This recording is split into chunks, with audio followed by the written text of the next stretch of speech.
Welcome to the deep dive. Today we're immersing ourselves in one of the most publicly scrutinized and frankly most chilling modern mysteries, the 2013 death of Elisa Lam.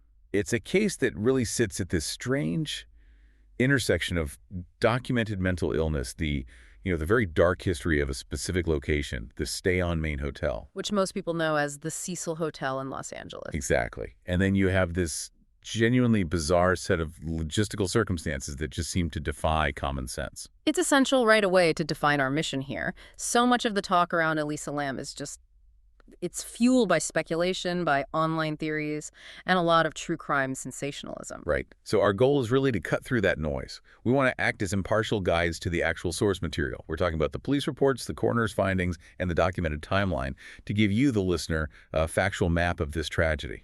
At the center of this story is Elisa Lam, or Lam Hoi.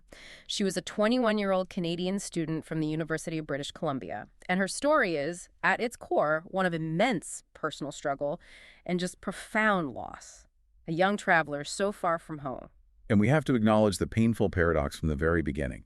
The official legal finding from the Los Angeles County coroner was accidental drowning. Right, accidental. And her diagnosed bipolar disorder was cited as the significant contributing factor. But this firm, closed finding exists in constant tension with the truly unsettling circumstantial evidence. Most famously, that 2.5 minutes of security camera footage, that is, to this day, a global viral enigma. It really is. So let's lock down the grim specifics of the timeline first. Elisa Lam was last seen alive on January 31st, 2013. And her disappearance started this intense search that went on for nearly 3 weeks. Her body was finally discovered on February 19th, 2013. And the place of discovery is it's key to understanding the sheer horror that unfolded for the other guests at the hotel. It is. Her body was found in one of 4 massive cisterns on the rooftop of the hotel. And these are not decorative tanks. They are the primary water supply. Each one holding 1,000 gallons. 1,000 gallons. Servicing the hotel's guest rooms, the kitchen, and the cocktail shop on the ground floor. The only reason a maintenance worker even went up to the rooftop wasn't for a routine check. It was because of a whole series of complaints from guests. For several days, guests have been reporting really low water pressure, which was already an issue. But much, much more disturbingly, some guests were claiming the water from their taps was discolored. Often described as black or brownish. Yes, and that it had an unusual, terrible taste and odor. It's just horrifying to think about. The maintenance worker who was called up to investigate the pressure problem made the discovery. The realization that for days, guests had been bathing, drinking, maybe even preparing food with water contaminated by human remains. It's a layer of suffering in this case that you just can't overstate. It really underscores the immense tragedy and the unique, appalling environment where this young woman's life ended. So to begin building that factual chronology, we have to start with the medical context. This is the official conclusion really hinges on. What did the sources tell us about Elisa Lam's history with mental illness? The sources are quite explicit. She was formally diagnosed with bipolar disorder and also with depression. And for anyone who knows about these conditions, simply listing the sheer number and the power of her prescribed medications immediately suggests a very serious, complex, and high-risk case. One that required continuous, diligent management. Absolutely. We know her regimen included bupropion, lamotrigine, quetiapine, dextroamphetamine, and venlafaxine. That's a 5-drug cocktail. Let's just pause on that for a second. What does that specific combination tell us about how severe her condition was? Well, it tells us she was managing multiple high-risk symptoms at the same time. You have bupropion and venlafaxine, which are antidepressants for the depressive lows. Then lamotrigine, which is a powerful mood stabilizer, critical for preventing those shifts into mania. Quetiapine is an antipsychotic, and that's often used to manage severe acute symptoms of psychosis, hallucinations, extreme paranoia, especially during manic episodes. And the last one, dextroamphetamine. That's a stimulant. It's often used to counteract medication-induced fatigue or maybe treat comorbid ADHD, but it carries its own risks. It can actually make anxiety or psychosis worse if it's not perfectly balanced with the stabilizers. So it's like the pharmaceutical equivalent of trying to maintain a highly calibrated machine. If one part fails, the whole system can just collapse. That's a great way to put it. And the sources point directly to a failure in adherence, which becomes a really critical background detail here. Absolutely critical. Lam had a documented history of not always sticking to her medication regimen. Right. She didn't always take the prescribed doses, or sometimes she might have stopped taking certain drugs altogether. Yeah. And the documented consequences of that were severe. It led to pronounced hallucinations sometimes, didn't it? Yes. So terrifying that she would seek refuge, sometimes hiding under her bed.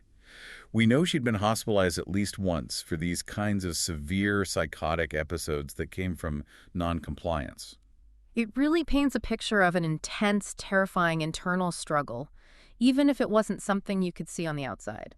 And while her family reportedly kept her mental illness private, and they emphasized she had no history of suicidal thoughts or attempts, there was one report mentioning a brief disappearance. That suggests a pattern, maybe, of instability and potential flight during a crisis? It's highly consistent with unmedicated psychosis. Even if the intent wasn't self-harm, it could be an attempt to escape from perceived threats. So let's move to her journey. She was traveling alone through California using Amtrak and intercity buses. Right, she'd visited the San Diego Zoo. She was posting on social media, enjoying the typical sights of a traveler, before she arrived in Los Angeles on January 26, 2013. And she checked into the Stay on Main, the Cecil Hotel, 2 days later on January 28th. And the circumstances of her initial hotel assignment are really the first hard signs of the impending crisis. She was first put in a shared room on the 5th floor, but that only lasted 2 days. The hotel had to move her to a private room. Because her roommates complained about her, quote, certain odd behavior. And we know what some of that behavior was. The hotel manager at the time, Amy Price, she gave specific examples. She did. Lam was reportedly leaving these unsettling notes for her roommates. Things like go home and go away. And she was also described as locking the door and requiring a specific password for anyone to enter their shared room. That specific behavior, the paranoia, this intense need for boundary setting, the perception of a threat from people who should be safe, it's just chillingly consistent with the onset of acute psychosis. Especially when you factor in the history of non-adherence to her antipsychotic medication. And this behavior wasn't just in the hotel. There was a documented event before her disappearance that showed this escalating erratic behavior in public. The taping of Conan. Exactly. Just a few days before she vanished, Lam was actually escorted off the premises by security during a live taping of Conan in Burbank because she was being disruptive. So the psychotic episode was already building, showing up in public ways long before January 31st. Which brings us to that final day, January 31st, 2013. She was scheduled to check out and continue her trip north to Santa Cruz. And she was a very communicative daughter. She contacted her parents in British Columbia every single day throughout her trip. So on the 31st, when they didn't hear from her, it was immediately alarming. That evening, they contacted the LAPD, and then they flew down to Los Angeles to help with the search. The last known sightings are so contradictory, which really reflects the intermittent nature of her struggle, doesn't it? It does. Hotel staff confirmed seeing her alone. But the last external sighting outside the hotel was from Katie Orphan, the manager of the last bookstore. And she remembered Lam buying gifts, described her as outgoing, very lively, very friendly. They even talked about the weight of the books she was getting. It suggests she was still planning on continuing her trip, exhibiting normal social behavior. And that's the critical humanizing contrast. You have evidence of extreme psychosis and paranoia inside the hotel, but then moments before she disappears, you have this portrait of a lucid, engaging young woman making plans. It just underscores the swift, unpredictable, and devastating nature of the condition she was battling. So after the family's report, the LAPD launches their investigation. But their search efforts were, they were immediately limited by legal constraints, which later fueled a lot of online skepticism. The police searched Lam's room, and they used trained police dogs throughout the entire building, including the rooftop where the water tanks were. But the dogs were unsuccessful. They didn't detect her scent anywhere. And the constraint was clear. Sergeant Rudy Lopez stated publicly, "We didn't search every room." He explained that they needed probable cause to believe a crime had been committed to enter every guest's private space. So without an obvious sign of foul play, like blood or a struggle, they were legally restricted from doing a full room-to-room sweep. A week goes by. On February 6th, with no leads, the LAPD releases a public alert. They put out flyers, posted information online, hoping the general public might have seen her. But the investigation really shifted from just a missing persons case to a global mystery on February 13th. That's 2 weeks after she vanished. Right, when the LAPD made the unprecedented decision to release the security camera footage from the elevator. This is the 2.5 minutes that fundamentally defines the entire case for millions of people. It's such an unnerving piece of video. It just captures this highly erratic and, well, non-rational sequence of actions. Lam enters the elevator alone. Her first move is to press, seemingly at random, all the buttons on the control panel. Like she's trying to get the car to go to multiple floors at once. She then waits, but the doors, they fail to close, and her behavior just rapidly escalates from there. She starts peering out into the hallway, leaning in and out of the doorframe, scanning left and right. Then she retreats to the back corner of the car, as if she's trying to hide or maybe seeking refuge. The doors still don't close, and she steps out again, moving off to the right, and starts making these unusual, flowing, almost balletic hand and body gestures. Many people immediately interpreted those as communication, or maybe a physical attempt to influence the elevator, or even an interaction with an unseen person or entity. And then she leaves the frame completely. And what's so critical is that only after she's gone does the elevator door finally close and the car moves. The whole sequence is just inexplicable if you're looking at it through the lens of rational, sober behavior. The reaction was immediate and massive. This video went viral all over the world. The sources record that on Youku, the Chinese video sharing site, the footage got 3 million views and 40,000 comments in just the first 10 days. The unsettling nature of it just captivated the public. And this viral response immediately generated 3 dominant theories, all based solely on what people were seeing before any autopsy provided chemical context. Theory 1, the most common one early on.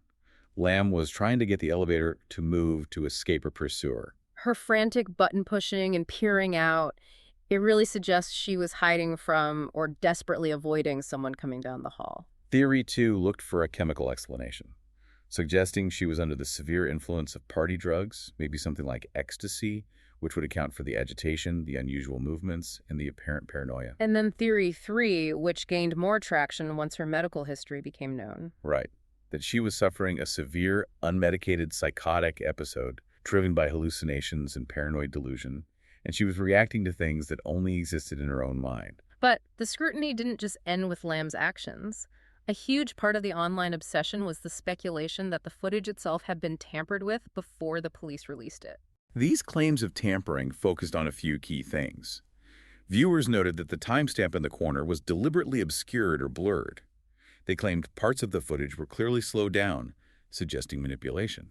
And the most incendiary claim was that nearly a minute of footage had been removed entirely. Which led to this pervasive idea that the video was altered specifically to hide the identity of another person who was present, maybe an assailant, or maybe someone innocent whose identity the LAPD wanted to protect. This tampering speculation just magnified the public skepticism surrounding the whole official investigation. It solidified this notion that even if the police were claiming it was an accidental death, there was still some kind of effort to conceal critical evidence, making the official narrative inherently untrustworthy to online observers. It's really a foundational element of why this mystery persists. It's a single, short piece of video evidence that appears to contradict everything the authorities ultimately concluded. So that nearly 3-week vacuum of information ends abruptly on February 19th. And it wasn't driven by police work, but by a basic maintenance failure. The complaints from guests about the low water pressure and the horrifying water quality finally led a hotel maintenance worker to the rooftop cisterns. The discovery was grim. The worker found her body in one of those 4 1,000-gallon tanks. We just have to remember the scale of this. These were the tanks supplying the entire hotel. And the worker spotted her lying face up in the water through the open maintenance hatch of the tank. The retrieval itself was a major operation.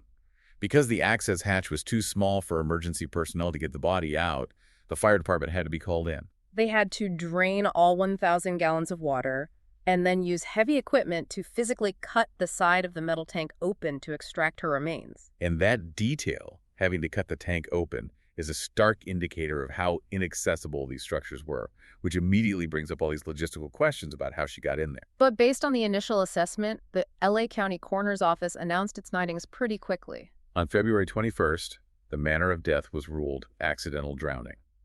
Bipolar disorder was formally cited as a significant contributing factor. And the full detailed coroner's report was released in June 2013, confirming the forensic basis for that ruling. Let's get into the physical findings from that report. The body was moderately decomposed and bloated from the immersion time. The sources described the skin as mostly greenish, with clear marbling on the abdomen and some skin separation. Those are all consistent signs of decomposition in water, right? Yes. And crucially, the external examination found absolutely no evidence of physical trauma, sexual assault, or any defensive wounds. They also ruled out suicide, as there was no mitigating evidence or a note.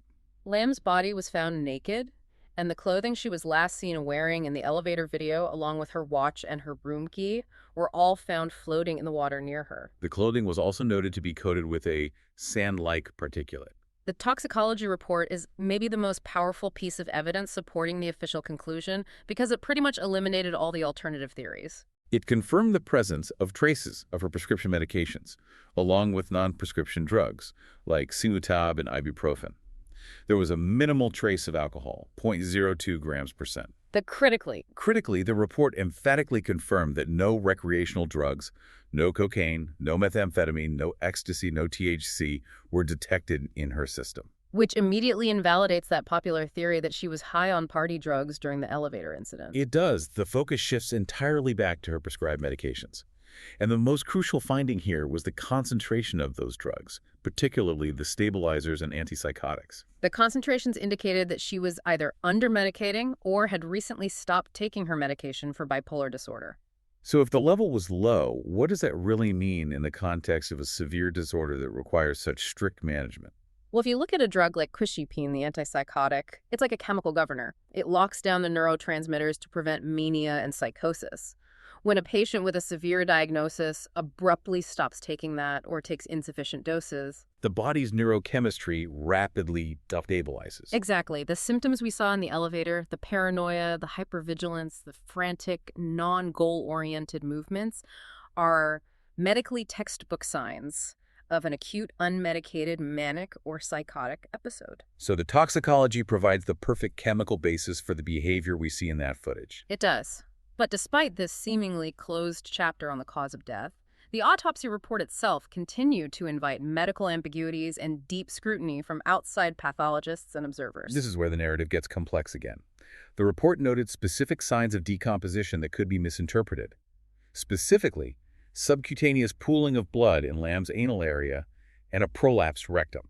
Now, the attending pathologist noted this was likely just a result of advanced decomposition and bloating in the water. Right where the body's internal pressures change. But others were quicker to suggest this might be a sign of sexual abuse, which kept the idea of foul play alive in the public consciousness. And the incomplete forensic details only compounded that friction. The source material notes that the autopsy report failed to specify the results of the rape kit or the fingernail kit. It's unclear if they were fully processed or if the results were simply withheld or inconclusive. Without absolute clarity from those tests, the coroner's official ruling of no sexual assault, while legally accepted, remains technically ambiguous for those looking for absolute forensic certainty. There was also an internal element of doubt. Sources mentioned that the coroner's pathologists themselves felt ambivalent about their ultimate conclusion of accidental death. Which suggests that even within the medical examiner's office, the lack of clarity around the mechanism of entry into the tank, combined with all the bizarre behavior, made it a less than satisfying open and shut case, even if the primary cause of death was medically sound.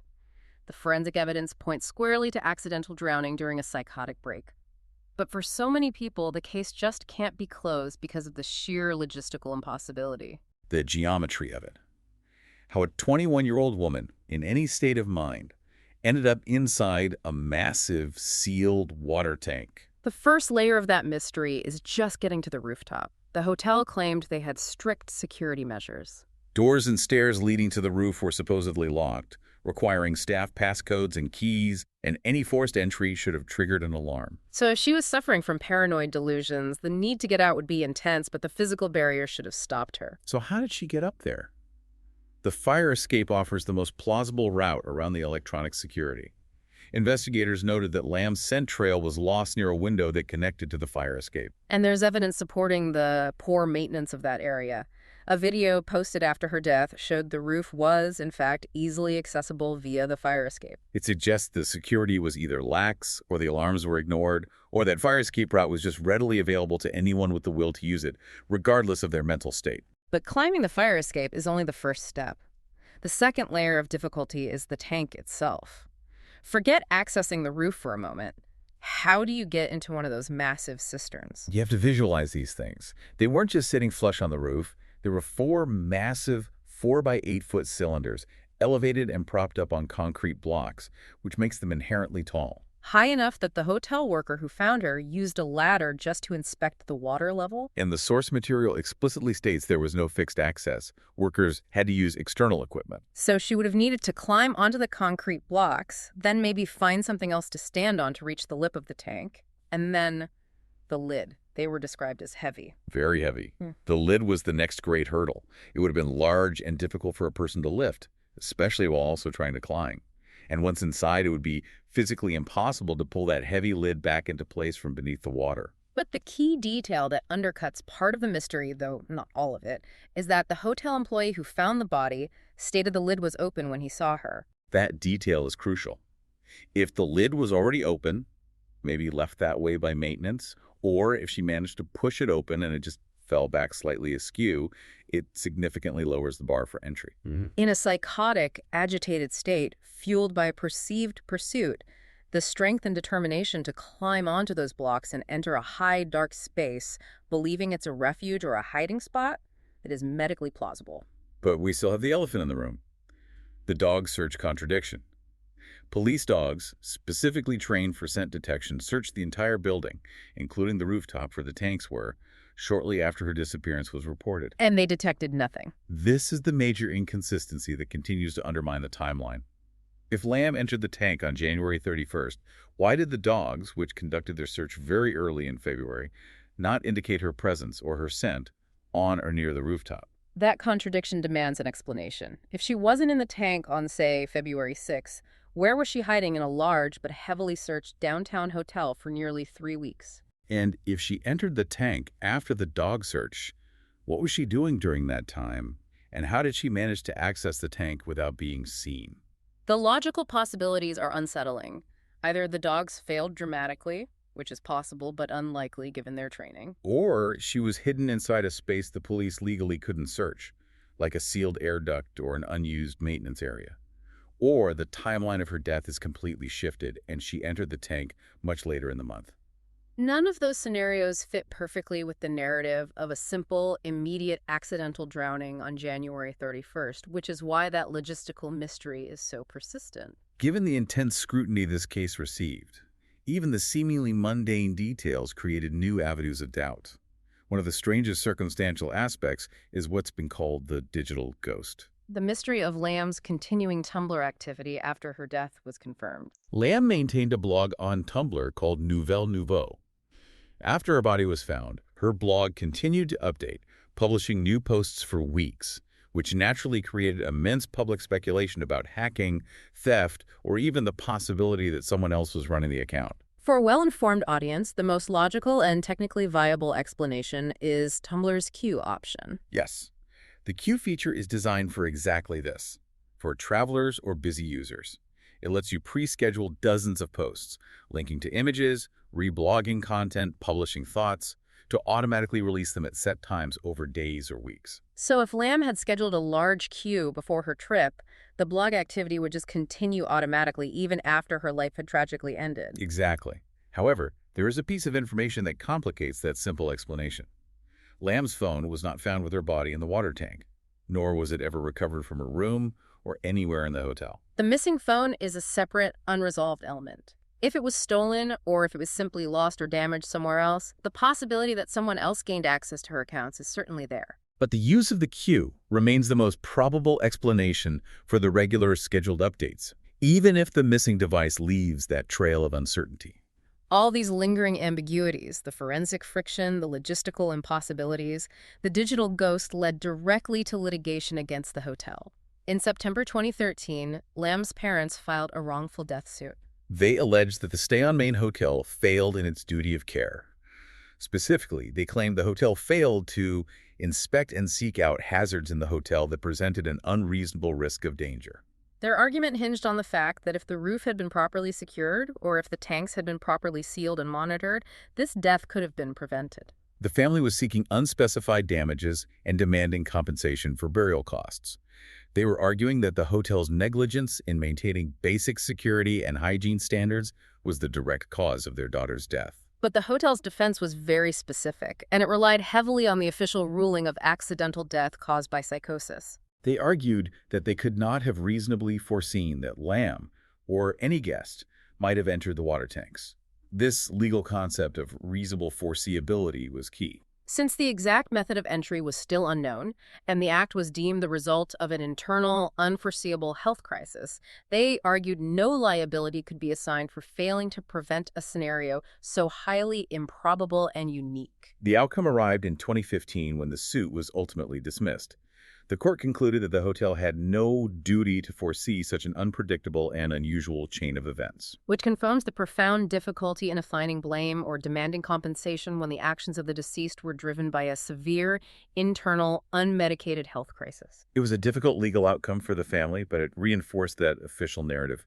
Legally, the actions that led to her death were driven by her own medical state, not by a standard foreseeable hazard the hotel should have addressed. Cases that marry genuine tragedy with bizarre public video evidence, they rarely fade away. They become integrated into the cultural mythos, and the Elisa Lam case is a perfect example. The first and most striking cultural parallel noted right after the discovery was the similarity between the real-life events and the 2005 American horror film Dark Water. It was a remake of a Japanese film, and the overlap is genuinely unsettling. That film centered on a dysfunctional, run-down apartment building. The plot included a malfunctioning elevator, complaints from residents about dark, discolored water pouring from their taps. And the climax of the story involved the discovery of a missing girl's body in a rooftop water tank of the building.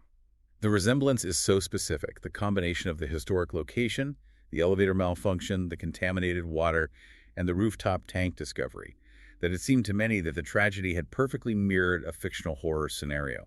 This parallel just cemented the Cecil Hotel's history as a place where fact and fiction tragically blurred. But the case quickly moved beyond just being a parallel and became a direct inspiration for new works across various media. In television, crime dramas were really quick to incorporate the elements. Just months after the discovery, in May 2013, the ABC series Castle aired its season finale, Watershed. And the plot featured a young woman found dead in the rooftop water tank of a fictional Cedric Hotel in Manhattan, and it even had elevator surveillance footage as a key piece of evidence.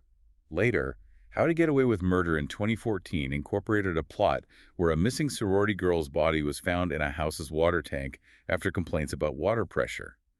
These quick, direct adaptations show how quickly the public and writers recognize the power of this specific sequence of events. And maybe the most famous and explicit nod came in 2015 from Ryan Murphy, the creator of American Horror Story. He stated that the entire fifth season, American Horror Story Hotel, was specifically inspired by the viral surveillance video of a woman who got into an elevator at a downtown hotel and was never seen again. He never named Lam, but the connection to the Cecil Hotel's history, which was the inspiration for the series' fictional Hotel Cortez, was unmistakable. The international influence was also immediate. Director Liu Hao from mainland China announced plans for a film based on the case, and he even stayed at the Cecil for research.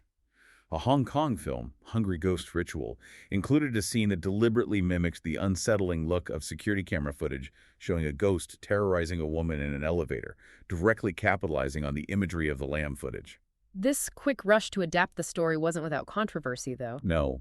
The film script The Bringing, planned in 2014, which aimed to use the investigation into Lam's case as a backdrop for a fictional detective, drew significant criticism for exploiting the recent raw tragedy of her death so soon after the event. It really raised questions about the ethics of capitalizing on real, recent trauma for entertainment. And the case also deeply penetrated the music world.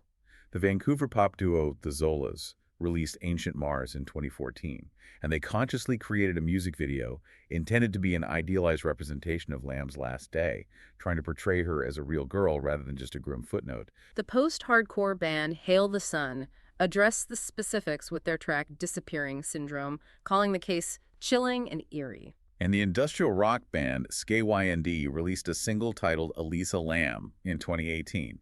Its music video starkly and deliberately recreated the actual, specific moments of the elevator security footage, further immortalizing those unsettling images. But the influence wasn't only focused on honoring or fictionalizing the event, it also fueled some fringe conspiracy theories. Right. In 2017, the band Sun Kill Moon released songs like Window Sash Waits and Stranger Than Paradise. The band member, Mark Kozolek, explicitly promoted the idea that the death was a hoax. His rationale was based on the fact that the girl's face was pixelated in the elevator video, which suggested to him a lack of official identification confirmation, a claim that is entirely inconsistent with the official autopsy, which did confirm her identity. It just shows how quickly public uncertainty can be weaponized to promote baseless conspiracy theories. The case continues to be a staple in the true crime genre, maintaining its grip on the public through various documentaries and streaming series. BuzzFeed Unsolved, The Ghost Adventure Special, and of course the massive 2021 Netflix docuseries Crime Scene, The Vanishing at the Cecil Hotel. Even the gaming world got involved, though controversially. The 2019 RPG YI, a postmodern RPG, incorporated a character whose disappearance disturbingly mirrored Lamb's, drawing significant criticism for being exploitative and distasteful. Essentially, the Elisa Lam case has become a modern urban legend because it successfully merges all the elements of compelling horror, the voyeuristic, technologically mediated evidence, It's a surveillance video. the historical context of a cursed location, the Cecil Hotel, the stark reality of human vulnerability and her mental illness, and the persistent lack of absolute satisfying certainty. So as we synthesize everything we've extracted from the source material, the core facts remain officially settled. Elisa Lam died due to accidental drowning. And her diagnosis of bipolar disorder was confirmed as a major contributing factor, supported by toxicology reports that ruled out illicit drugs and confirmed she was under-medicating her critical prescription regimen. Those facts provide a legal and medical closure, Yeah. but they have to be weighed against the persistent circumstantial enigmas that just refuse to be reconciled. The footage depicting that non-rational, desperate behavior in the elevator, the extreme physical difficulty of accessing those high, heavy-lidded water tanks. The contradiction presented by the failed initial police dog search, and the lingering mystery of her post-mortem digital activity. What this case reveals, perhaps more profoundly than any other contemporary investigation, is the immense importance of properly understanding mental health factors within these complex public mysteries. When acute psychosis converges with an environment that's notorious for its dark history and its specific logistical contradictions, the result is not clarity. The result is global online obsession. This tragedy forces us to confront the inherent limits of forensic science when it's faced with actions driven by an internal crisis. The world seeks a clean narrative murder, suicide, or a simple explainable accident. But in the case of Elisa Lam, we are left with the ruling of accidental that is technically supported by forensic evidence, yet perpetually challenged by the bizarre reality of every other detail we know about her final hours. It leaves us with a final thought. When the circumstances are this unique and the only certainty is immense tragedy, how much weight should we place on the legal conclusion of accidental when the path to that conclusion remains logically and physically obscured? That gap between forensic fact and circumstantial disbelief is why the story continues to resonate and terrify so many years later.